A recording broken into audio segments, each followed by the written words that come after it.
అందరూ ఎలా ఉన్నారు? ఇప్పుడు నేను మీకు ఒక కథ చెప్తాను.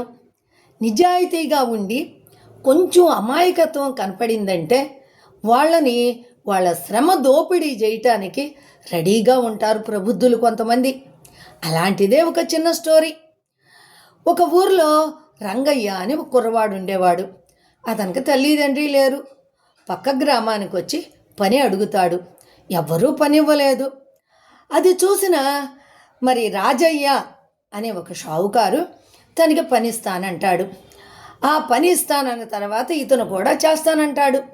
దానికి ఒక పత్రం రాసుకుంటారు, అనుమతి పత్రం, అగ్రిమెంటు. దానికి ఒక కాగితం కలం తీసుకుని వచ్చి పంచాయతీ పెద్ద దగ్గరికి వెళ్ళి ఏ ఏ పనులు చెయ్యాలి ఎలాగూ అనేదాన్ని అందులో వ్రాయటం అన్నమాట. అలా వెళ్ళి అక్కడ పొద్దున్నే లెగవాలి, లేచి నీళ్లు తోడి తొట్లన్నీ నింపాలి.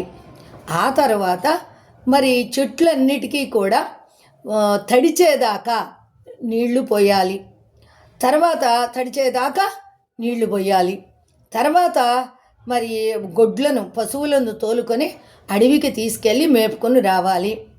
తరువాత పిల్లవాడిని ఆడించాలి. పిల్లవాడిని ఎత్తుకుని ఏడ్చేదాకా ఎత్తుకోవాలి అని పనులు చెప్పి దానికి 2 పూట్ల భోజనం పెడతాను. ఒకవేళ నా దగ్గర నుంచి పనికి చెయ్యకుండా వాడు వెళ్ళిపోతాను అంటే రంగడు వెళ్ళిపోతాను అంటే రంగడు 10 వరహాలను ఈ రాజయ్య గారికి ఇవ్వాలి. అదే రాజయ్య వెళ్ళిపోమంటే 10 వరహాలు రాజయ్య రంగడికి ఇవ్వాలి. ఇది ఒప్పందం. ఆ ఒప్పందాన్ని కుదుర్చుకున్న తర్వాత ఈ పిల్లవాడిని ఇంటికి తీసుకెళ్తాడు. పిల్లవాడు పొద్దున్నే లేచాడు. నీళ్లు తోడదామని చూస్తే ఆ కడవకి బొక్క ఉంటుంది. అలాగే పాపం కష్టపడి తోడి ఆ యొక్క తొట్టులు నింపాడు. ఆ తర్వాత ఆ చెట్లన్నీ తడిచేదాకా అలాగే కష్టపడి పోసాడు. ఇక అలసిపోతున్నాడు. ఆ తర్వాత పశువులను తోలుకొని అడవికి వెళ్ళొచ్చాడు. వచ్చి రాగానే పిల్లవాడిని ఎత్తుకోవాలి. పిల్లవాడు ఎంతసేపు ఏడవడే, ఎంతసేపు ఎత్తుకుంటే ఎందుకు ఏడుస్తారు పిల్లలు? అది అట్లాగే ఆ పిల్లవాడిని మోస్తాం. పొద్దున్నే లేచిన కాడి నుంచి రాత్రి 8 అయ్యేదాకా కూడా వాడికి తినటానికి కూడా సరిగ్గా సమయమే కుదరడం లేదు. సరిగ్గా సమయమే ఇవ్వడం లేదు. ఇక పాపం చాలా నీరసపడిపోయాడు. కష్టపడుతున్నాడు. వెళ్ళిపోదామా అంటే చెయ్యలేక వదిలేస్తే 10 వరహాలు ఇవ్వాలి. వాడికి అసలే తిండి లేదు, 10 వరహాలు ఎక్కడి నుంచి తెచ్చిస్తాడు? ఇక అలాగే పాపం చేస్తూ వస్తున్నాడు. ఇలా ఉండగా ఒక రోజున ఈ పశువులను తోలుకెళ్ళే చోట కొంతమంది పిల్లలు కలుస్తూ ఉంటారు. ఆ పిల్లలతో ఒక రోజున ఏడుస్తూ చెప్తాడు, ఇలా నాకు అసలు సమయమే దొరకటం లేదు. ప్రొద్దున్నే లేచిన కాడి నుంచి పడుకునేదాకా పని చేస్తూనే ఉంటున్నాను. ఇలా చెయ్యాలి. ఈ చిల్లుకుండతో తోడాలి, ఈ కడవతో నీళ్లు తోడాలి, ఇవన్నీ కూడా చెప్తాడు. మొక్కలు తడపాలి, ఇదంతా కూడా చెప్తాడు. చెప్పేటప్పటికి వాళ్ళల్లో రాముడు అని ఒక తెలివైన కుర్రాడంటాడు. అతడుగాడు చెప్తాడు కదా, ఓహో ఈ షావుకారు బాగా పిసినారోడు, దానికి తోడు నీ శ్రమను బాగా దోచుకుంటున్నాడు, అప్పళంగా దొరికావు కదా అని చెప్పని నేను ఒక ఉపాయం చెప్తాను. ఈ ఉపాయం ప్రకారం, నేను చెప్పిన ప్రకారం నువ్వు నడుచుకో. అప్పుడు అతనే వెళ్ళిపోమంటాడు. అప్పుడు అతనే నీకు 10 వరహాలు ఇవ్వవలసి వస్తుంది అని ఆ ప్లాన్ అంతా చెప్తాడనమాట. వెళ్ళు, ఆ యొక్క కడవకి కాస్త బంకమట్టి అతికిచ్చు, అప్పుడు నీళ్లు కారిపోవు. అలాగే చెట్లన్నీ పీకి ఒక దాంట్లో నీళ్లు పోసుకొని పైనుంచి కింద దాకా తడిపేసాయి. అలాగే పిల్లవాడిని గిల్లు, ఏడుస్తాడు.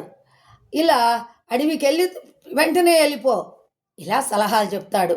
ఓహో ఇది బాగుందే అనుకొని అప్పుడు అర్థం చేసుకొని మర్నాడు పొద్దున్నే కాస్త బంకమట్టిని కడవకు అతికిచ్చి నీళ్లు తోడతాడు. నీళ్లు ఇప్పుడు పోవు కదా, తొందరగా నిండిపోయింది. గబగబా చెట్లన్నీ పీకేసి ఒక తొట్టిలో నీళ్ళల్లో పైనుంచి కింద దాకా ముంచి కింద పడేస్తాడు. ఇంతలోకి ఆ రాజయ్య వచ్చి పరిగెత్తుకుంటా, ఏమిట్రా చెట్లన్నీ పీకేశావు? నీళ్ళల్లో పైనుంచి కింద దాకా తడిపేశాను సార్, తడిపేశానండి అని చెప్తాడు. ఓరి నీ తెలివి తెల్లారా, చెట్లు పీకేసావు కదరా, అదే కదా అండి నా పని అని చెప్పని అక్కడ వదిలేస్తాడు. వీటిని నాటు, అది నా పని కాదుగా, మీరే నాటుకోండి అనేసి మరి పశువులను తోలుకొని అడవికి వెళ్ళి మళ్ళా వెంటనే తోలుకొచ్చేస్తాడు. ఇదేంట్రా అప్పుడే వచ్చేసా, తోలుకెళ్ళా కదండి, తోలుకొచ్చేసాను, తోలుకెళ్ళి తోలుకురావడమే కదా, అయిపోయింది అని పిల్లవాడిని ఎత్తుకుంటాడు. పిల్లవాడిని ఎత్తుకోగానే గిల్లుతాడు. గిల్లగానే పిల్లవాడికి అయ్యమని ఏడుస్తాడు. వెంటనే కింద దింపేస్తాడు. అదేంట్రా పిల్లవాడు ఏడుస్తున్నాడు, దింపేశావు, ఏడ్చేదాకా కదండి నేను ఎత్తుకోవాల్సింది, అందుకని ఏడ్చాడు, దింపేశా అని చెప్తాడు. ఆయనకు కోపం వస్తుంది రాజయ్యకి. ఏంటి వీడు ఇలా చేస్తున్నాడని చాలా కోపం వచ్చేస్తుంది. వీడు చేసినప్పుడల్లా వెళ్ళిపోమంటారా, మొక్కలు పీకినప్పుడు అరిచాడు, వెళ్ళిపోమంటారా అని అడిగాడు. పిల్లవాడు ఏడుస్తున్నాడు, వదిలేశాడు, అరుస్తున్నాడు, వెళ్ళిపోమంటారా అని ఇలా అడుగుతున్నాడు ఈ రంగడు. రాజయ్య అమ్మో వాడు వెళ్ళిపోవాలంటే నేను 10 వరహాలు ఇవ్వాలి కదా, అందులో వద్దులే వద్దులే అని అట్టాగే ఓర్చుకుంటున్నాడు. 4 రోజులు వరసనే ఆయన చెట్లు నాట, వీడు పీక, మళ్ళా ముంచ, కింద పడయ్యా. అట్లాగే మరి తోలికెళ్ళా, తోలుకురాను, పిల్లవాడిని గిల్లా, పిల్లవాడు ఏడవటం. 4 రోజులు చూసిన తర్వాత ఇక రాజయ్య ఓర్చుకోలేకపోయాడు. ఇంక మర్నాడు మళ్ళీ 5వ రోజున నీళ్లు తోడి పోశాడు. అవగానే చెట్లన్నీ పీకేశాడు. అరే ఏంట్రా మళ్ళీ రోజు నేను నాటుతున్నాను, నువ్వు పీకుతున్నావు అని బాగా అరుస్తాడు. వెళ్ళిపోమంటారా అని అనగా, పోరా నా ముందే ఉండొద్దు, పోరా నేను చెయ్యలేకపోతున్నాను అని గట్టిగా అరుస్తాడు. అరిచేటప్పటికి సరే సార్ వెళ్ళిపోతాను, నాకు ఇవ్వాల్సిన వరహాలు ఇవ్వండి, 10 వరహాలు ఇవ్వండి, నేను వెళ్ళిపోతానండి అని చెప్పని అడుగుతాడు. నేను డబ్బులు ఇవ్వనే, ఏమేమను, నా మొక్కలన్నీ పీకేసావు, నాకు చాలా నష్టాన్ని కలిగించావు, కాబట్టి నేను డబ్బులు ఇవ్వను, పో అని చెప్పని అరుస్తాడు. తిన్నగా మరి ఆ పంచాయతీ పెద్ద మనిషి దగ్గరికి వెళ్ళి మరి ఆయనతోటి ఇలా జరిగిందండి నాకు అని చెప్పని చెప్తాడు. చెప్తే వెంటనే రాజయ్యని పిలిపించి, మరి ఏంటి నీ ఒప్పంద కాగితం ప్రకారం మరి వాడికి 10 వరహాలు ఇవ్వాలి కదా, నువ్వే వెళ్ళమంటావు కదా, అందుకని 10 వరహాలు ఇవ్వు అని చెప్పని తీర్పు చెప్తాడు. అప్పుడు దక్కెత్తా 10 వరహాలు మరి అతనికి రంగడికి ఇచ్చేస్తాడు. ఆ తర్వాత ఆ 10 వరహాలు తీసుకొని వాళ్ళు ఊరెళ్ళి అక్కడ హాయిగా బ్రతుకుతాడు.